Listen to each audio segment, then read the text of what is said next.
आज मैं आपको बताने वाला हूँ पीसीसी सर्टिफिकेट पे कतर एम्बेसी का अटेस्टेशन किस तरह से किया जाता है। पीसीसी मतलब पुलिस क्लियरेंस सर्टिफिकेट।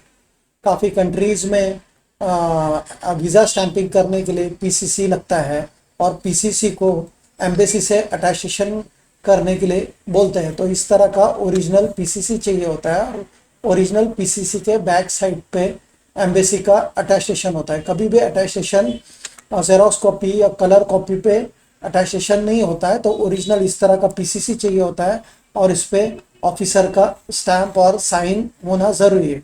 और पीसीसी कभी भी आपको पासपोर्ट ऑफिस से लेना पड़ता है। पासपोर्ट ऑफिस मतलब पासपोर्ट सेवा साइट पे चले जाने का, जहाँ से आप पासपोर्ट के लिए अप्लाई करते हैं वहीं से पासपोर्ट का पीसीसी अप्लाई होता है। तो वहाँ से आप पासपोर्ट के साइट से पीसीसी के लिए अप्लाई करेंगे तो आपका पुलिस वेरिफिकेशन होके इस तरह का पीसीसी मिलेगा। काफ़ी लोग पुलिस स्टेशन का सीआईडी का पीसीसी लेके आते हैं, सीआईडी ऑफिस का, तो वो पीसीसी का कंट्रीज़ में नहीं चलता है। तो इस तरह का ओरिजिनल पासपोर्ट ऑफिस से वेरीफाइड किया हुआ इस तरह का पीसीसी आपको मिलेगा। तो इस तरह का पीसीसी और पासपोर्ट का आपको फ्रंट बैक जेरॉक्स कॉपी देना पड़ेगा। तो उस पर हम लोग कतर एम्बेसी का अटेस्टेशन करके देंगे। तो देखिए ये सर्टिफिकेट का बैक साइड है। इसके बैक साइड पे किस तरह से कतर का अटेस्टेशन किया हुआ है मैं आपको बताने वाला हूँ। तो देखो, ये सबसे पहले कोई भी कंट्री का अटेस्टेशन करना हो तो सबसे पहले नोटरी का स्टेप होता है।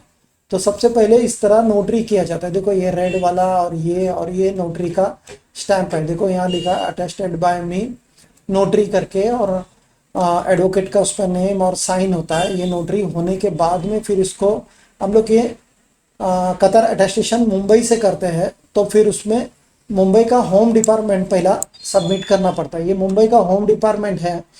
एक coffee non educational document, non educational मतलब मैरिज, बर्थ, डेथ, लिविंग है ना, उनके पे ये होम डिपार्टमेंट चलता है। तो ये होम डिपार्टमेंट के बेस पे यहाँ से यूएई एम्बेसी, कतर एम्बेसी का अटेस्टेशन हो जाता है। तो ये नोटरी होने के बाद में इसको हम लोग होम डिपार्टमेंट मंत्रालय में महाराष्ट्र का सबमिट करते हैं। देखो यहाँ लिखा है home department government of Maharashtra मंत्रालय।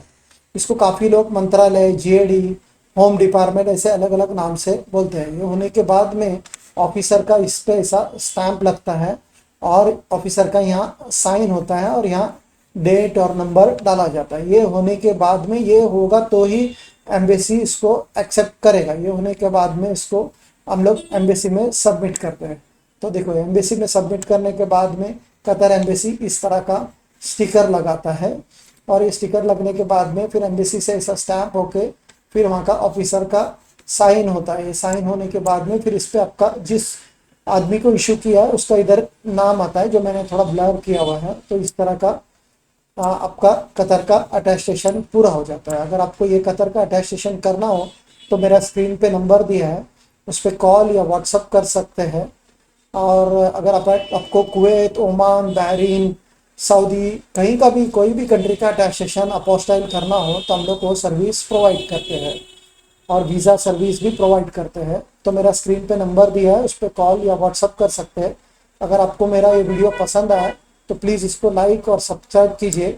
इसके वजह से आपको अटेस्टेशन, वीज़ा, इमिग्रेशन या कोई भी एम्बेसी का न्यू रूल्स एंड रेगुलेशन आते हैं उसका अपडेट हम लोग डालते रहते हैं, तो वो आपको मिलते रहेगा।